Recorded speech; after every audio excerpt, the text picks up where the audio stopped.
Hello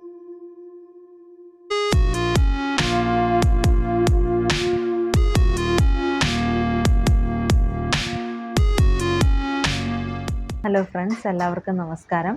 ആദിയോഗിയുടെ പുതിയൊരു എപ്പിസോഡിലേക്ക് സ്വാഗതം. ഞാൻ ഡോക്ടർ അനുജ. ഇന്ന് നമ്മൾ ചർച്ച ചെയ്യുന്നത് ഈ പെട്ടെന്നുണ്ടായ ഈ കാലാവസ്ഥാ മാറ്റത്തെ ആയുർവേദത്തിലൂടെ നമുക്ക് എങ്ങനെ പ്രതിരോധിക്കാം, അല്ലെങ്കിൽ നമ്മുടെ ശരീരത്തെ എങ്ങനെ ഈ കാലാവസ്ഥയെ അതിജീവിക്കാൻ പ്രാപ്തമാക്കാം എന്നുള്ള ഒരു വീഡിയോ ആണ്. അപ്പോൾ ഈ വീഡിയോയിലേക്ക് കടക്കുന്നതിന് മുമ്പ് നിങ്ങൾ ഈ ചാനൽ ആദ്യമായിട്ട് കാണുന്നവരാണെങ്കിൽ തീർച്ചയായിട്ടും സബ്സ്ക്രൈബ് ചെയ്യുക, മറ്റുള്ളവരിലേക്ക് ഷെയർ ചെയ്യുക.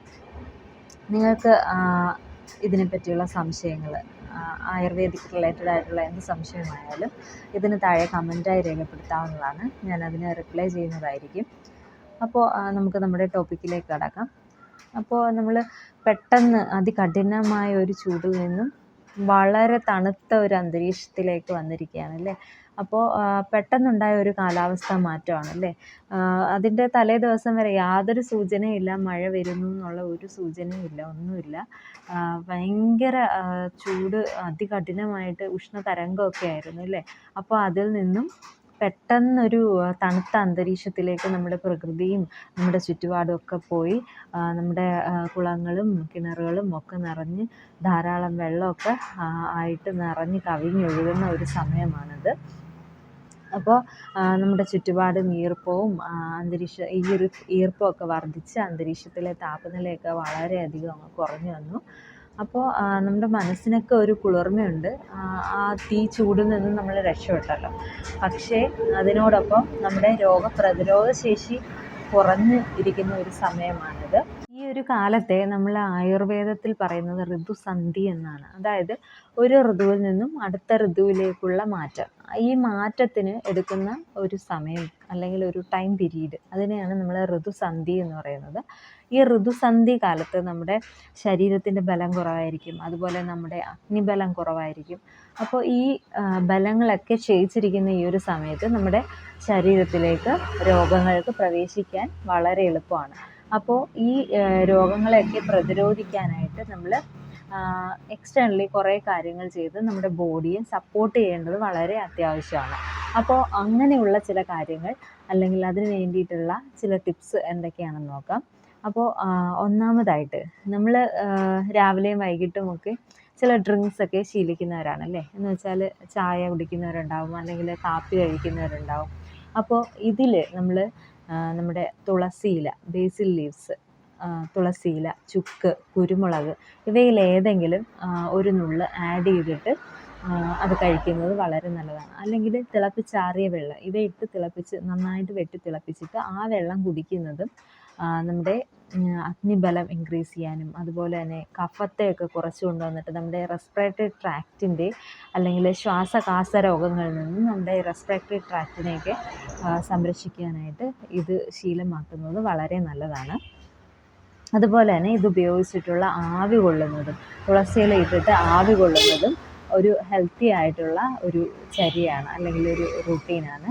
രണ്ടാമതായിട്ട് നമ്മുടെ ഈർപ്പത്തിൽ നിന്നും അല്ലെങ്കിൽ പുറമേയുള്ള തണുപ്പിൽ നിന്നും നമ്മുടെ ബോഡിയെ സംരക്ഷിക്കുവാനായിട്ട് കട്ടിയുള്ള കമ്പിളി വസ്ത്രങ്ങൾ ധരിക്കുക. ശരീരഭാഗങ്ങളൊന്നും പുറത്ത് കാണാത്ത തരത്തിൽ എപ്പോഴും ഒരു ബോഡി ഹീറ്റ് മെയിൻറ്റെയിൻ ചെയ്യാനായിട്ട് ഇത്തരം കട്ടിയുള്ള വസ്ത്രങ്ങൾ ഈ ഒരു കാലാവസ്ഥയിൽ ധരിക്കുന്നത് വളരെ നല്ലതാണ്.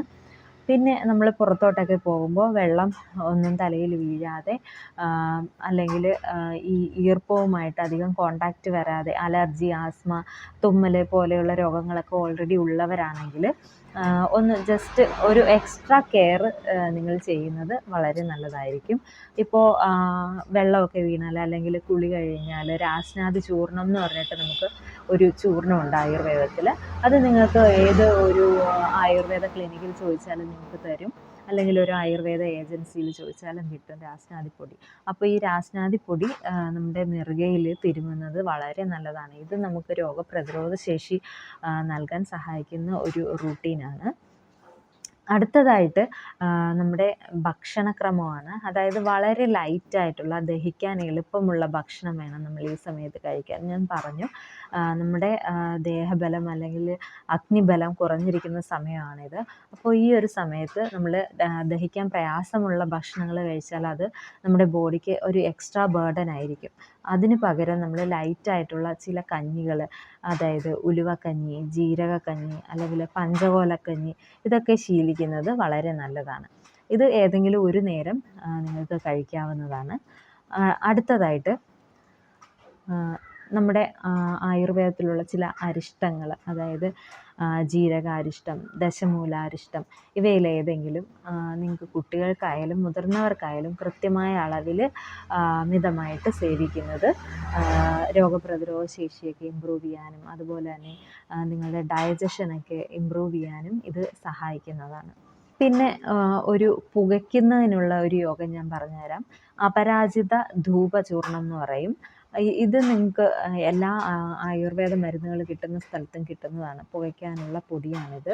അപ്പോൾ ഈ ചൂർണം ജസ്റ്റ് നിങ്ങൾ കനലുണ്ടാക്കിയിട്ട് ഇതിൽ നിന്ന് അല്പം ചൂർണം അതിലേക്ക് ഇടുക. അപ്പോൾ നല്ല ഫ്യൂംസ്, നന്നായിട്ട് പുക വരും.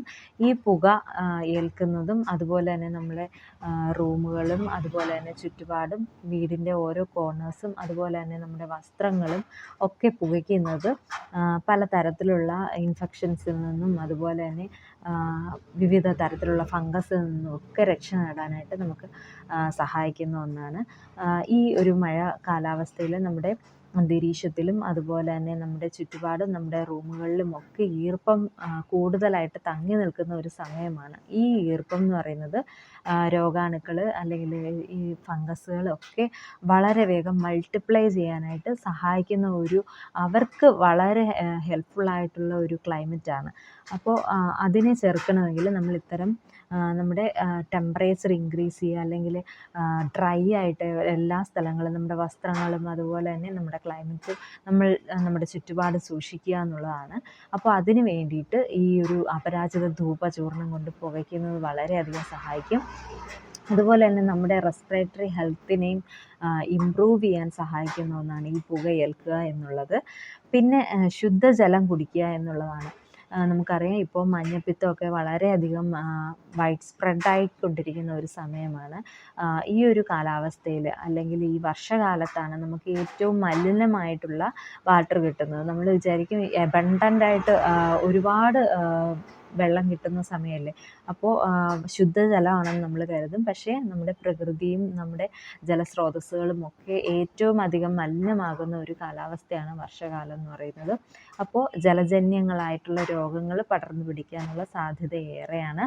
അപ്പോൾ നന്നായിട്ട് വെട്ടിത്തിളപ്പിച്ച വെള്ളം, തിളച്ചാറിയ വെള്ളം മാത്രം നമ്മൾ കുടിക്കാൻ ഉപയോഗിക്കുക. അതുപോലെ തന്നെ ശുദ്ധജലം മാത്രം ഭക്ഷണം പാകം ചെയ്യുന്നതിന് വേണ്ടിയിട്ട് ഉപയോഗിക്കുക. അപ്പോൾ ഇതൊക്കെയാണ് നമുക്ക് ഈ മഴക്കാലത്ത് അല്ലെങ്കിൽ ഈ ഋതുസന്ധി കാലത്ത് ഫോളോ ചെയ്യാവുന്ന ചില ദിനചര്യകൾ.